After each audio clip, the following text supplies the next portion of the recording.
Okay, everyone, it's the Rangers Review Tactics show. Still not got a name for it, year and a half in, Adam, but we're back. We're going to be back more next season, aren't we, as Rangers Hope hopefully so. are watchable on the football pitch again. But today we're going to speak through the squad. We've had a couple of features out on the website in the last couple of days, charting a little bit of the expectations about numbers coming in, the fact that the transfer budget overall is still to be set, the fact that this recruitment policy the club seem to be maintaining involves a manager, isn't totally dependent on him, but will be dependent on him coming in the first place to really get going. So we're going to go through the squad a little bit and also just touch on some worrying stats. Shall I get the worrying stats out the way? Should we set the tone? Yes, let's do it.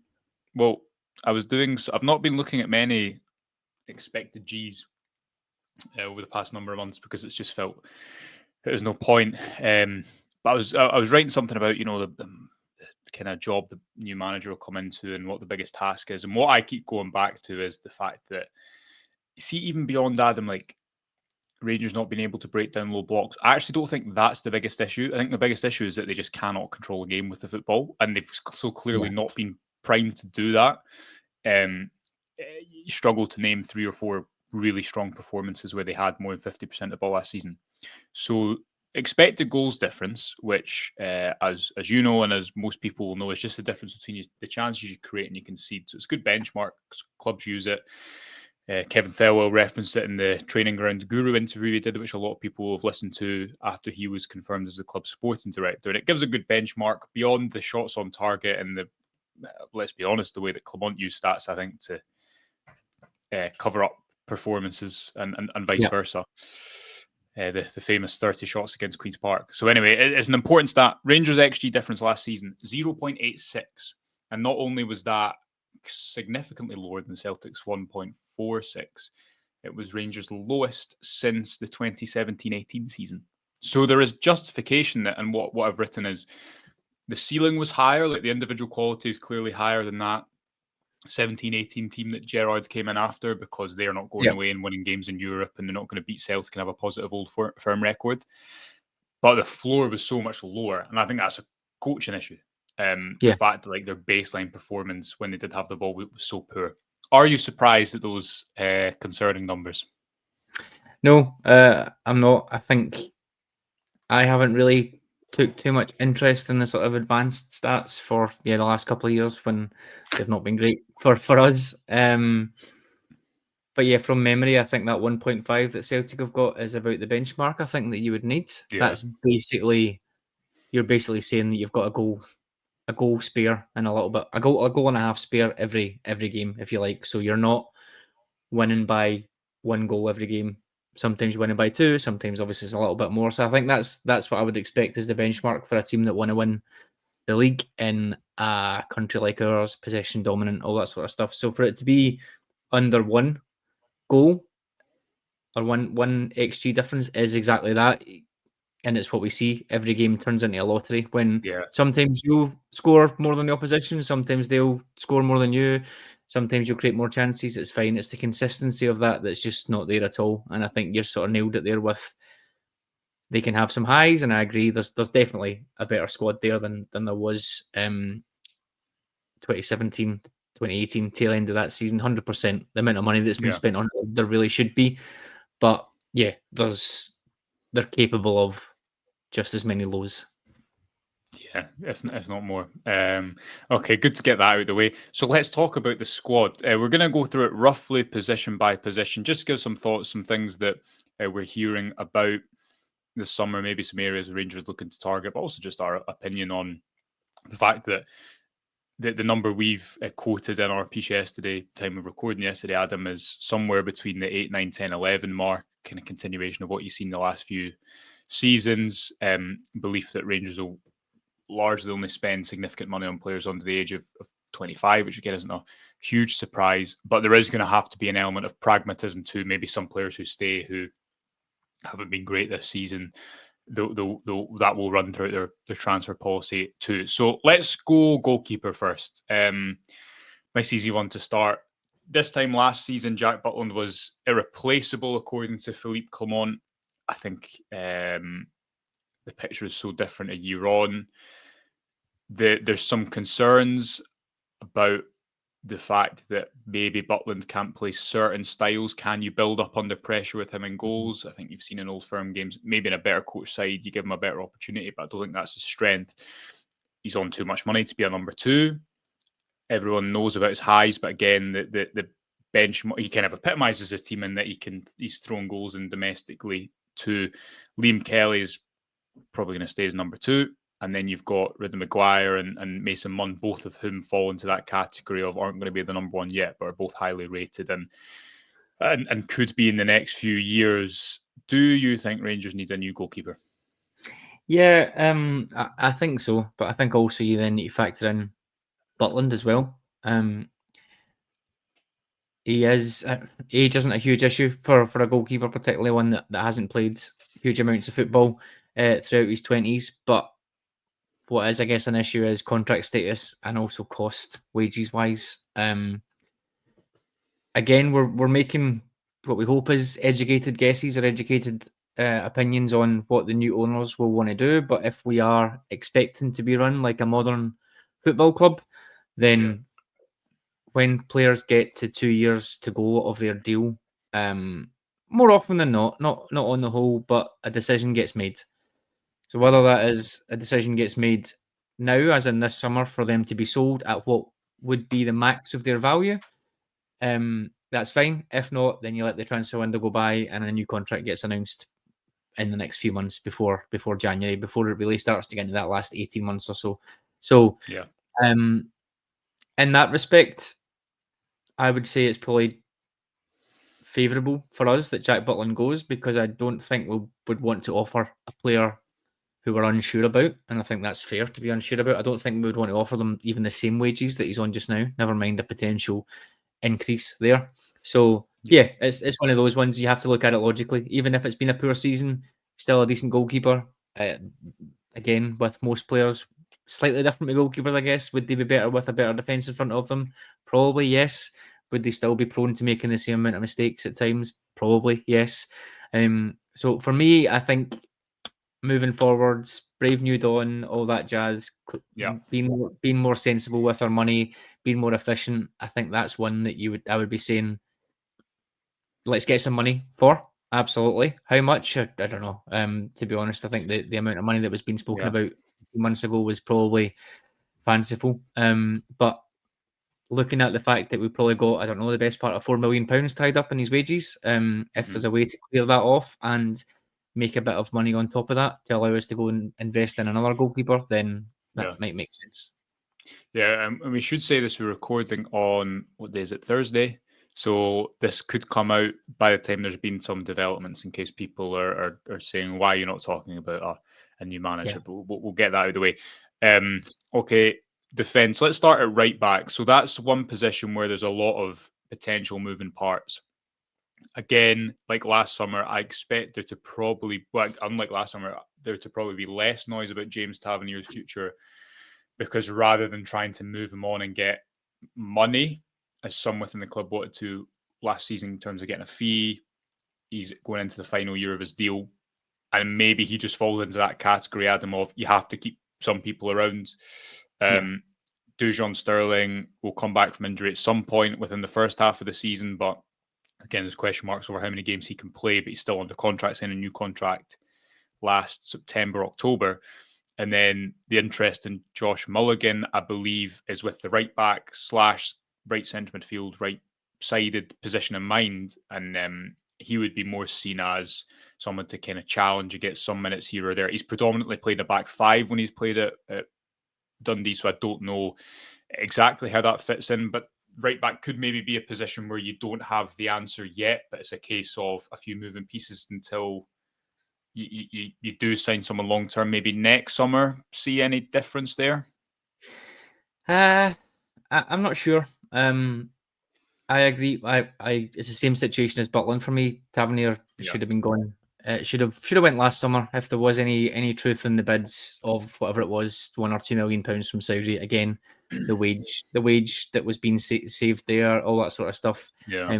That would have been the time to go. So I'll probably agree with you in this sense, unless it was a mutual termination, or someone comes in and wants to give him a new contract and he's happy to walk away, might go. Sterling, I just don't see as a right back in a possession dominant team at all. I've been quite consistent with that. I don't think it's what we should have been doing. And I certainly don't think, again, making assumptions on what style is and all that sort of stuff. I don't see that. I see him more as a centre back, probably in that type of setup. If we are assuming it's going to be similar to a Leeds or a Red Bull or whatever.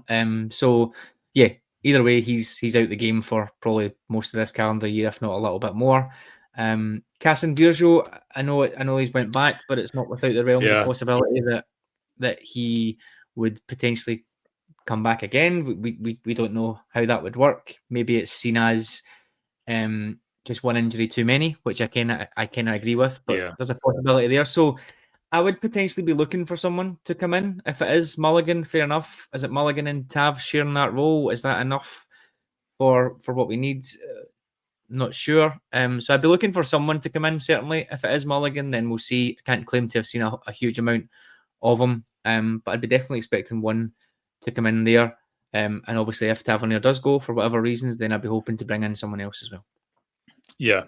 Casson Diourgeau, I was told, and we've put this in a few pieces and videos, that when he was signed, and I think, as you say, there's still either a lot of admirers in the building, but there was some concerns I'm led to believe over injury history and how he'd recover long term and whether he wanted to commit to the fee that was agreed last summer, just now after he comes back from that long injury layoff.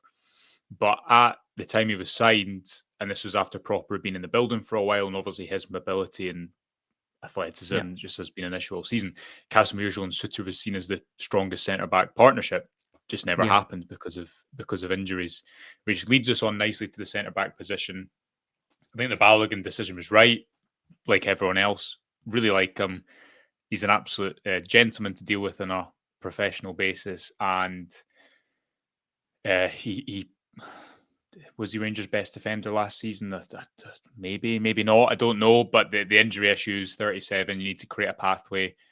Ciala should have been getting his minutes for me, even if there was mistakes there, because this he needed to get a head start in next season. Anyway, we won't get into all of that.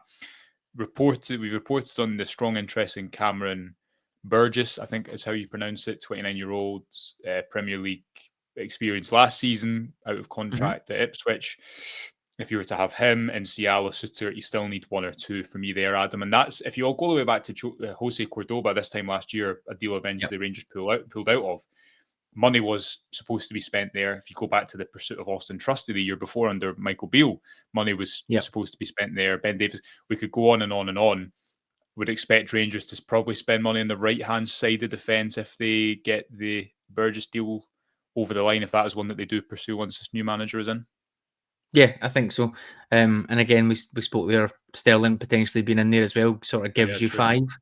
It gives you 5. But yeah, I would be hoping so. If Burgess comes in, him and Ciala competing on the left-hand side, don't know much about Burgess, but that might be okay. But I'd be hoping for a kind of 22, 23-year-old physical centre-half with recovery pace that can head the ball, all that sort of stuff. I've sort of moved away from thinking we need to have a ball playing centre half in there, because it just doesn't work for us.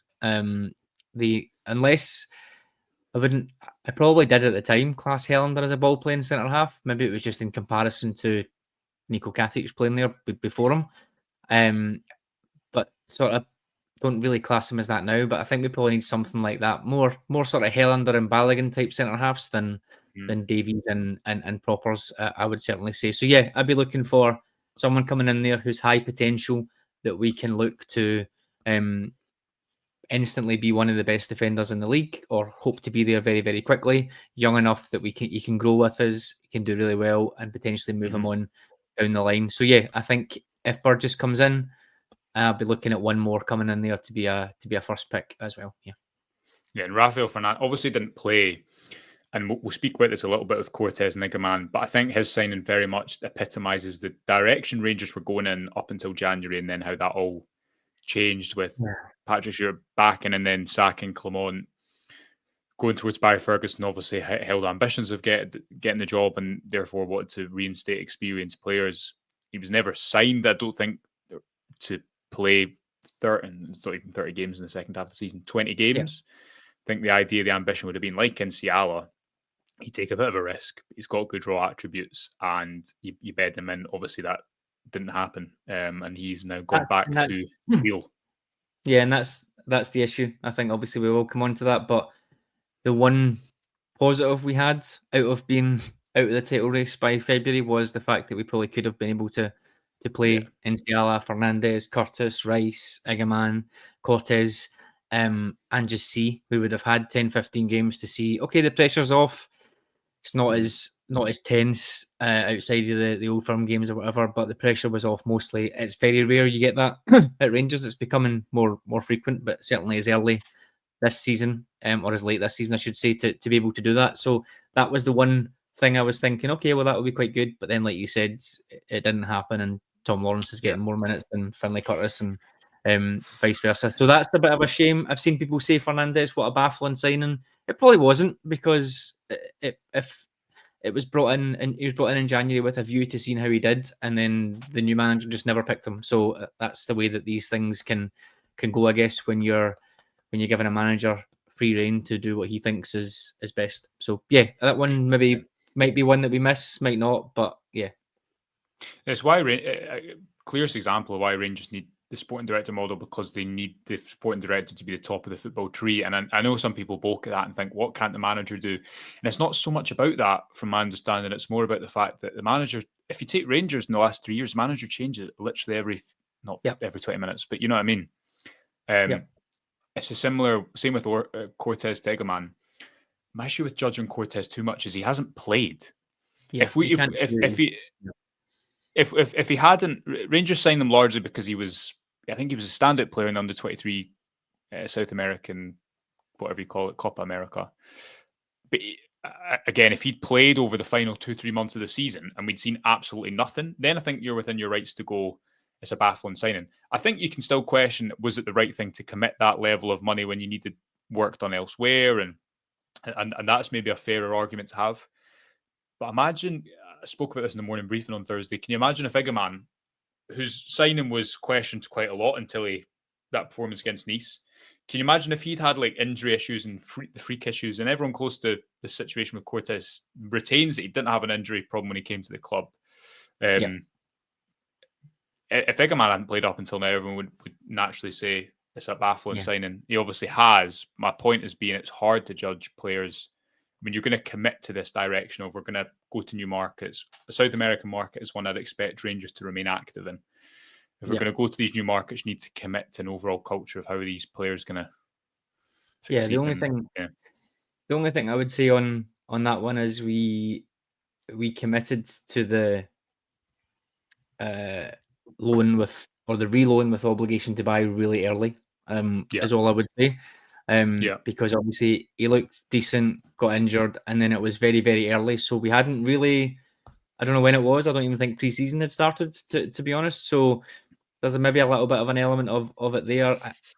I get we have to commit, and he has to come to even join pre-season, but maybe, I don't know, some sort of caveat in there that, I don't know. It's a loan, but he has to play X number of games. It's difficult to tell, because it was just a open and closed injury, and they might say, right, fair enough, that's fine. It's his first injury. That's fine. There's no risk with it. It's the after event, and I guess by people to say, oh well, that was obviously going to happen. He fell in a freak accident at Newcastle. It's not a, and then he's obviously been re-injured. It's unlucky, I think, more than anything else. So I'm not sure there was huge amounts we could really have done, especially when people always forget there's another club there that are wanting to get rid of him. So it's or wanting him to move. So they'll be pushing for us to take him. We kind of wanted to take him, and we thought, okay, fair enough. So yeah, I'm the same as you on that one. Yeah, 4.5 million is a lot of money, and that is again ties into Bayrami, that where Rangers have spent significant money, you'd expect more returns. Again, what I'd come back to that and say is that I think right across the board, the recruitment isn't responsible for the playing style, and the expected Gs we've read out at the start of the show have these players been in the best possible environment to succeed. I still think if you look at last summer's recruitment, that in a really bad season, you've got Cherney and Castle Murjo. If he hadn't been injured, I think would have been pretty good signing. Barron's fine for 600k for me. Cherney, I think, is an excellent loan signing. Igaman obviously is going to make you a lot more money and probably afford you a couple of mistakes. Kelly's been fine as number 2. Proper's been bad. Who am I forgetting? And Ciala, I think, again on a out of contract, as I think it was at the time. Yeah. Someone with a lot of potential. Anyway, we're drifting away It's always, from the it's point. always the same, wasn't it? It's always the same. People will look at the money spent on Bajrami, Cortez, and Proper Yeah. and say that's 10 million quid. We didn't get anything from them, and it's the same the year before, or not the year before, a couple of years before with Matondo, Davies, and someone else whose name escapes me, Redvan. Again, 10 million quid being spent on players that aren't really doing it. So yeah, I kind of get it, but it's always the same, isn't it? People focus on the negatives, particularly when the negatives, unfortunately, are the ones who spent the most money on. Yeah, and last point in this, we're bad at tangenting, but Tillman and Ahmad and all these other examples. When Rangers and Ibrox is a place like it has been, it's a tough place, I think, for players to develop. And Definitely. you need someone like, we'll move on to the left back slot. Chefty was last summer, the noises around his move very much was he's coming in to challenge Ridvan. And this was after Ridvan had the best spell of his Rangers career at the start of 2024, got injured, and came back for the final couple of games of the season. But Ridvan was probably Rangers' best player for those 3-4 months after the League Cup final. I think the situation surrounding him this season is very different. I don't think Rangers will be too hard to deal with if more interest comes from Turkey after another injury layback. He's sort of a player who has quality, but just clearly has not demonstrated durability over the past 3 years. And Rangers are looking to add a left back. But that, to me, Adam, is an example of if Jeff did come in this season in a good or a decent team and played 15 to 20 games, I think the narrative around him is very different. Yeah. As to start in 40 games, especially when this is a guy who's 21 years old who you signed for under £1 million. No, I completely agree. I feel like a broken record here, but Ridvan falls into the same category as Raskin, Tavernier, Butland. Essentially, he's now at the stage where he's got 2 years to go. Again, in hindsight, and again, it's a theme. 18 months ago when he had those bids from Serie A, and it was sort of £4 million, rumours, all that sort of stuff. That's the time to sell him then. Obviously, Jeffy was supposed to be coming in at that point, was rumoured as well, wasn't it? Last January. That would have been a sensible swap at that point and bank the money and move on, because Ridvan's always going to have these injury problems. I think just the way that they are, it's not necessarily the same as Cortez, impact injuries, etc. It seems to be muscle related, so he's always going to have them. I think personally, I don't know if it's his size or whatever, but it's always going to be there for him. 2 years to go. Okay, might not be on a huge amount of wages, but we also have performance related clauses in there, which, okay, if it's winning things, then we're in no danger of having to pay them. But if it's appearances and all that sort of stuff, you never know. There could be £1 million clause waiting there that the new board are saying, well, we absolutely don't want that. So he would be one I think I would be looking to get some money for this summer. Jeffy, I like the idea of him. I like the profile, etc. He just can't defend at the minute, which is fine. I just think he just lacks the awareness of it. Again, you have to say, next to a centre half, which he's not really had on the left side very, very much. Next to a centre half, he's sort of played a fair amount of time without even a left winger to help him as well this year. Probably most of the year. The midfield is sort of starting to click, but for large parts of last year, it was the two of them trying to deal with the midfield, never mind cover the fullback. So again, these three things, if they all fall in place, is he there? Great. Is he a profile? I still maintain he's a profile that could go to the top of the Premier League in terms of his physicality and all that sort of stuff. If he develops the other pieces, he could do. There's not many others in the squad that could do. So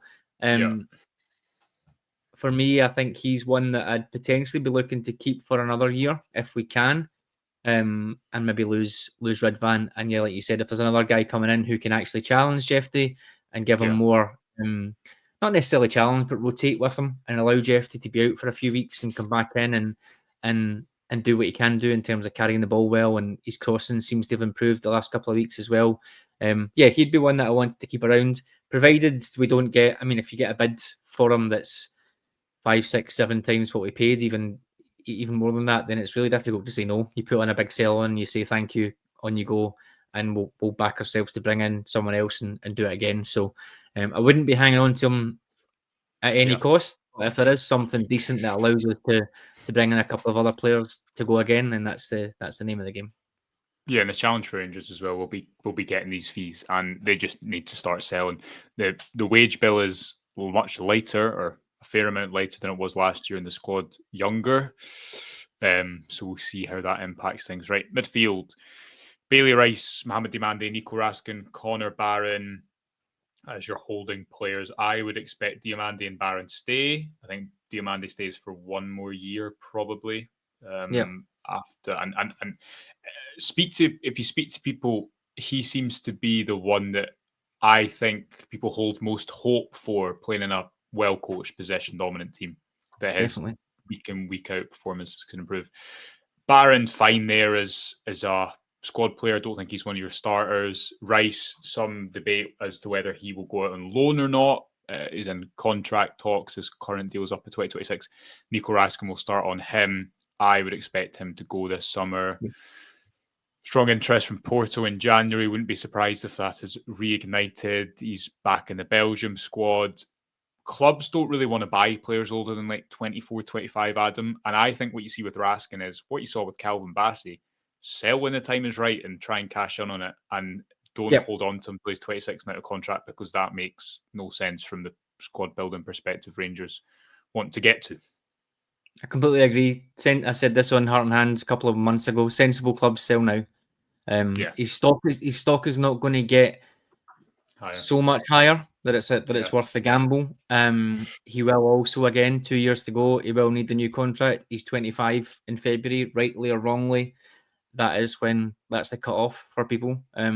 For clubs, 25, because they'll bring him in on a 4 year contract, and then after that you can't get as much money for them. So that is the cut off. So sensible clubs sell now, get a decent fee in for him. We have to remember it is still only 6 months of very good form out of the last 2.5 years. He has had his injury issues as well. Who knows what will happen with a new manager coming in? If we give him a new contract, it would be very Rangers for him to 2nd of September end up injured, and we're giving him a brand new contract and made him the captain. So for me, it would be a bit of a shame. Now he's finally got to where I think both of us thought he could be when he joined, but sensible clubs sell now.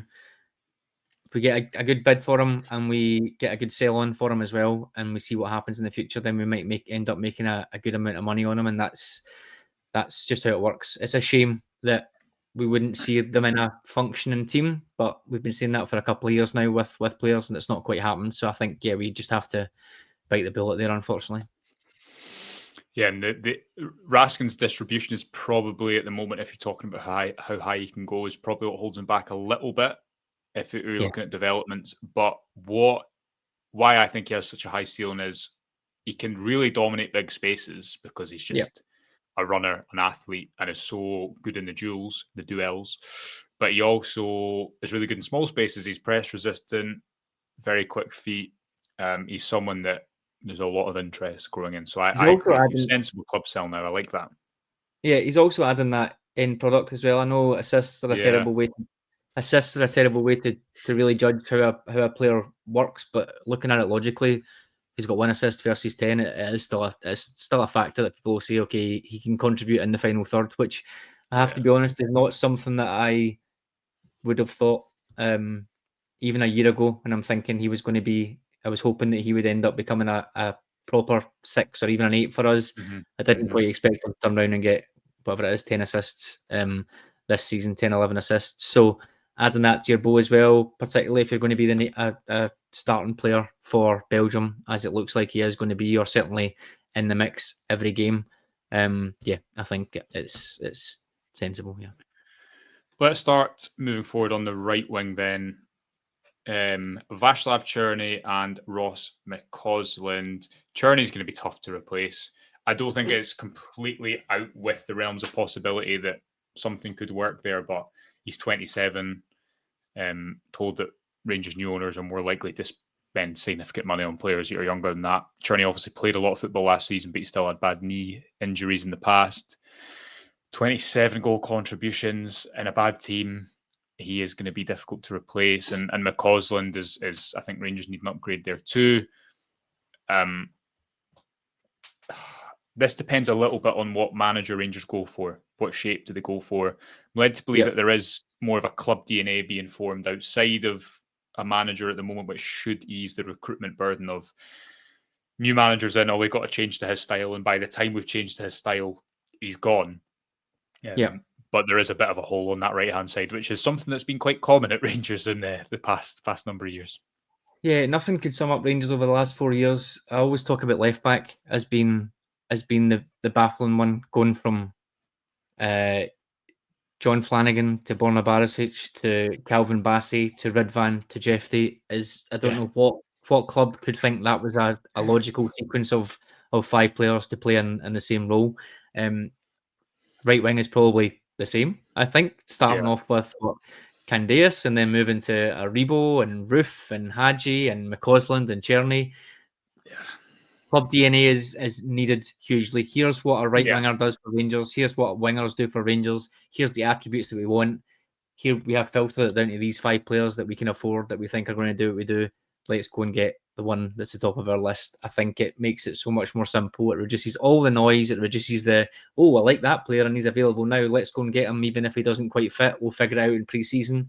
No, we won't. We never do. So he will be tricky to replace, but he probably really shouldn't be. I know it's a great amount of goal contributions,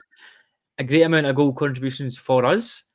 But how many times have we said 15 goals and 15 assists for a Rangers forward should be the absolute minimum, I think, or certainly it certainly should be average. So yes, again, a shame, but also I sort of agree with you. Maybe if there is some situation where we do sell players for a little bit more than we thought, we get some wages off the bill. If there's a deal that can be done, one of those ones, it's almost like a win now type deal. You bring in someone who can do it for a couple of years, and then we might not get the money back on him, but we've made the money elsewhere, maybe. But for me, it's felt for a while that he's got offers in top 5 leagues that he sort of would prefer to do, and therefore, like I said, you just need to look at the amount of young wingers and wide players coming out of everywhere, Scandinavia, Africa, everywhere.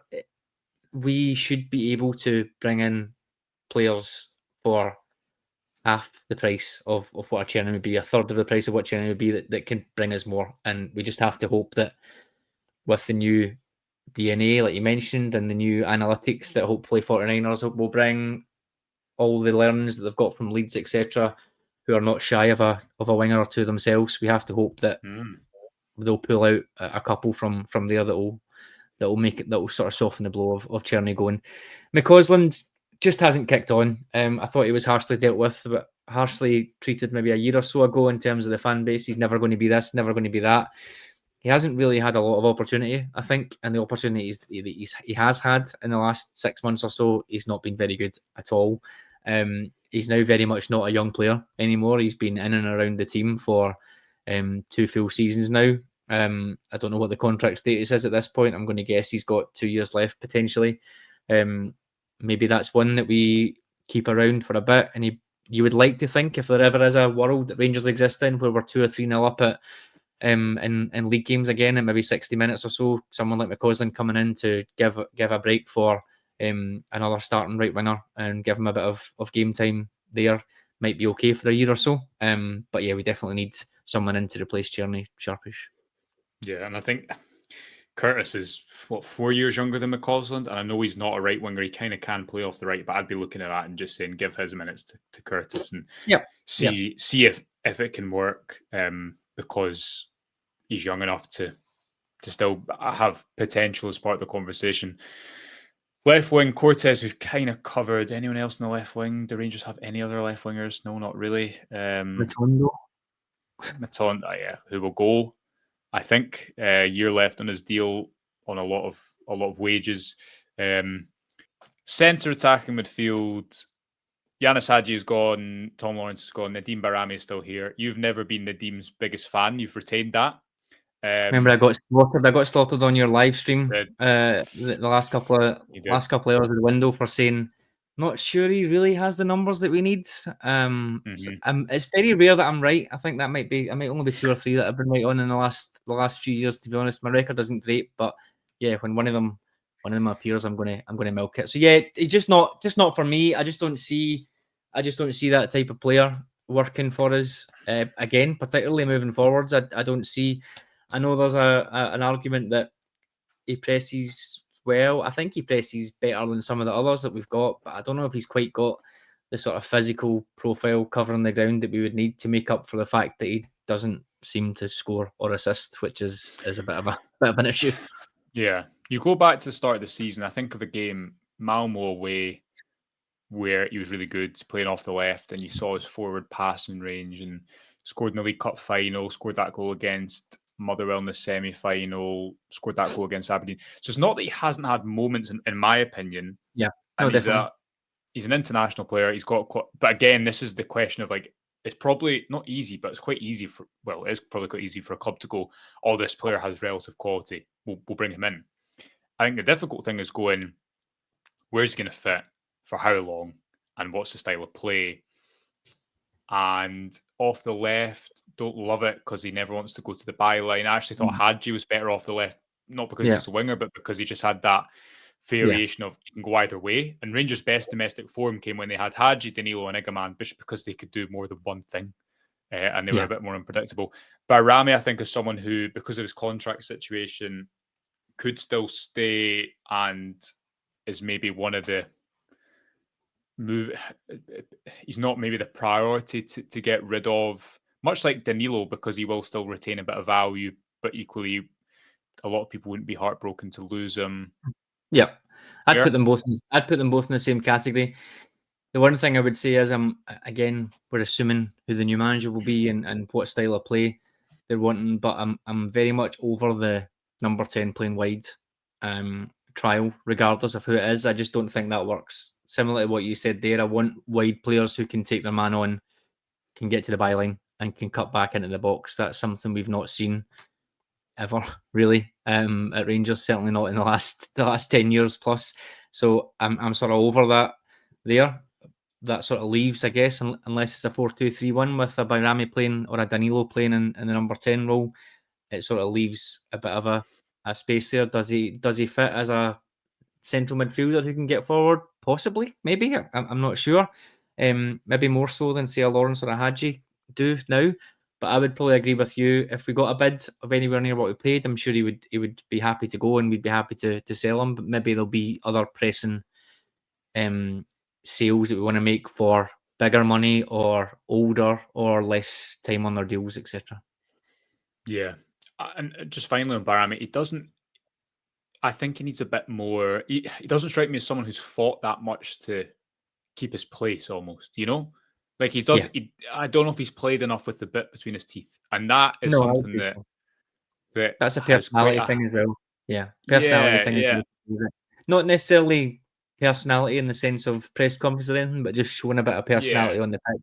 He doesn't feel like he's gallus or he's arrogant in the right way. He doesn't feel like he's coming on and busting a gut. And the opportunities that he gets, he just feels more of a, dare I say it, a sort of Serie A midfielder, really, that he wants to float about and pick his passes, which is not really going to fly for us. Yeah, a bit passive. Yeah, we'll see. Interesting one. Right, finally, strikers.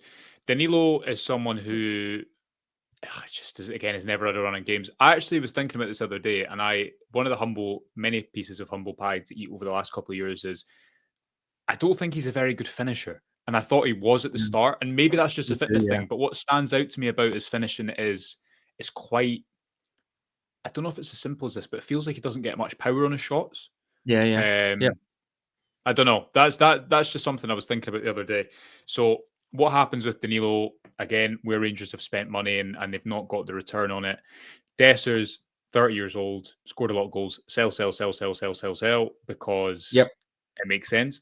On the other hand, again, you need to keep some players, and does a manager look at his goal contributions? My opinion on Dessers is that he's not a striker for all occasions, and while his goals look good, I think overall his style can limit the team too much because he can't link the play. And even, I don't know if you watched the Europa League final last night, but you see as soon as Xerxes came on, I thought that helped change the game a bit for United because they just could get forward by a centre forward who'd link play. So I would sell him, and Hamza Igaman, keep him if you can for one more year, because I don't think he's quite in that Raskin situation of his stock is as high as it could be. Mixed signals, I would say, as to how likely it is he stays next summer, because there is a lot of interest in him, because I think there's this view that he has real kind of skyrocket potential. The fact that he didn't play his Rangers start number 9 for a while is, I don't think, a great thing. Over to you. Exactly the same. There's a missed opportunity there for the last 3 months or so that Dessers' value probably wouldn't have got any worse. I know it's good that he's top goal scorer and he's got the 50 goals. Maybe that will interest some people. I don't know. It feels like 40 goals over 2 years was still decent. So it might not necessarily put on millions and millions to his value. Whereas with Igaman, with Cortez, with Danilo, it might have been a different story. Danilo, I kind of agree. I had really high hopes for him. He's the one I'm most disappointed with. I know most of it is injuries, but again, maybe similar to what we just said about Bayrami. When he plays, he doesn't necessarily feel like he's full of energy and busting a gut and everything. I don't know whether there's a bit of PTSD from injuries or a bit of fear there. I'm not sure. Igaman probably falls just in between Raskin and Jeffy for me in that sort of scale of saleability that I mentioned. If there was a really good bid coming in, we would be silly to say no, because you don't know what's going to happen. He does have a lot of things to polish up. He is still quite greedy and a bit of a maverick, which we like. How quickly that turns into a bit of a Alfredo Morelos maverick that becomes maybe a little bit of a take it, Adam. After what we've watched for the last 3 years, take it. You see when he do you know what summed Igaman up for me? Right, is the goal he scored against Aberdeen, and he gave the ball away, and that's like the downside of his game, is I think his final ball isn't great, which is why playing him in this deeper role I don't think worked for him, because he shouldn't be. He should be the last man who makes 15 passes a game. But he gives the ball away in a transition, which, by the way, is something that Dessers does every game too. And naturally, there's a few groans. 2 minutes later or a minute later, he gets the ball and does that flick up and scores. And that, the volley from range. And that for me was the epitomization of, like, so what if he's got a few raw edges? Do you know what I mean? Like, just play him. He's so clearly, like, levels above the majority of that team. And again, it's one of those things that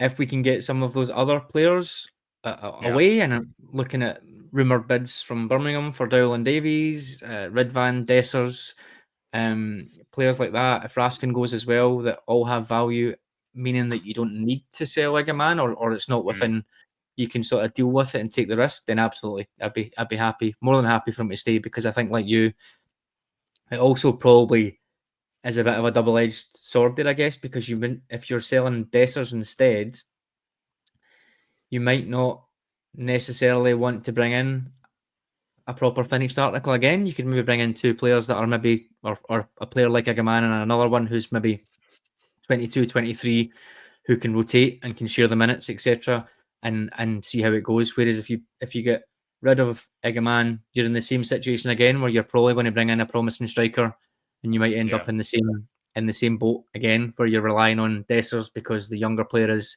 not as consistent yet, blah blah blah. So yeah, there's merits to it, but obviously, if it's a choice between the two, I think you're right. Dessers, 2 years left in his deal, 30 years old, 50 goals, lots of goals in big games as well. Maybe not crucial goals in crucial games, because we've not had enough of them, unfortunately. I think he's the one to sell out of the two. Yeah. Just on Danilo too, like he's someone for me who makes the team play better, and he's also been injured really since January. He didn't get a chance really after that, and I think the Rangers' best run was when it was him, Igaman, and Hadji. Anyway, lots of discussion. Hopefully, people have enjoyed that. So our top line thoughts, we'll call it, on Rangers squad, where it is. We've not touched on players coming back from loan. There's probably a few we've missed, but there'll be lots more opportunities over the course of the summer and hopefully this season as the football is slightly better. We will leave it there. Myself and Adam will be back soon on one of the many airways we seem to communicate on, Adam. But until then, thanks for joining us. Remember to subscribe to the YouTube channel for free and the website as well. And we'll speak to you soon. Bye for now.